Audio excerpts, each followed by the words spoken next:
Present Perfect, um dos maiores desafios dos alunos de inglês. Muitos, quando chegam nesse nível, desistem. Outros não desistem, mas não conseguem entender 100%. Qual é o segredo do Present Perfect? E como conseguir entender e usar no dia a dia? Eu sou Guilherme Marquesani e este é o Falando Inglês. Hoje a gente vai começar uma série de vídeos sobre os modos Perfect, para que você consiga entender e usar sem ter dificuldade nenhuma. O que é o modo Perfect? O modo Perfect tem duas características principais. A primeira é o verbo auxiliar have, conjugado de uma forma apropriada. O segundo é o verbo da frase mesmo, que vai estar naquela terceira forma, o modo causado, o particípio passado. Um bom exemplo disso é I have broken the window. Have como verbo auxiliar, broken como verbo, nessa forma específica. Entender isso é fácil, fazer exercício também. A questão toda é, quando usar?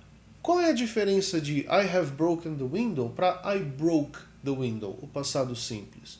E por que eu preciso aprender isso se o passado simples aparentemente supre a necessidade de eu me comunicar dessa forma? Essas são excelentes perguntas e a gente vai responder ao longo dos vídeos. Mas a essência é a seguinte. O modo Perfect pega um ponto de referência e conecta ele com o passado. Então você pode, por exemplo, falar de algo que aconteceu antes de uma história que você estava contando. Ou falar de uma circunstância que aconteceu no passado, mas ainda afeta o presente.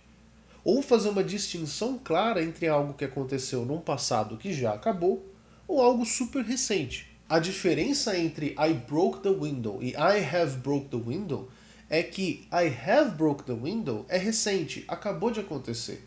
E I broke the window soa como se fosse uma história que você está contando, algo que está no passado. Esses tempos verbais têm funções muito específicas, que muitas vezes são determinadas pelo uso do dia a dia, pelo costume das pessoas.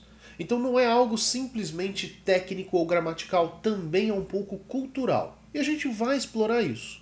A ideia é que você tenha os mecanismos para aprender e ter exemplos para poder usar e falar isso da melhor forma possível. Mas lembre-se, o estudo técnico do inglês, quando você estuda gramática, você não vai sair falando. A gramática não vai te ajudar a usar o inglês. Ela vai te ajudar a entender os exemplos para que você possa imitar esses exemplos de uma forma apropriada. Então tenha isso bem em mente. Não é o livro de inglês que vai fazer você falar. O livro de inglês vai te fazer entender o exemplo e o exemplo vai fazer você falar. Então se os modos perfect te dão trabalho, presta bastante atenção nessa série de vídeos. E se tem algo que você queira saber, alguma dúvida que você queira que a gente responda, deixa nos comentários. Presta bastante atenção nos próximos vídeos, onde nós vamos explorar várias formas diferentes dos tempos perfect. E se você precisa de uma ajuda um pouco mais personalizada com o inglês, uma aula particular online com preço acessível, entre em contato conosco.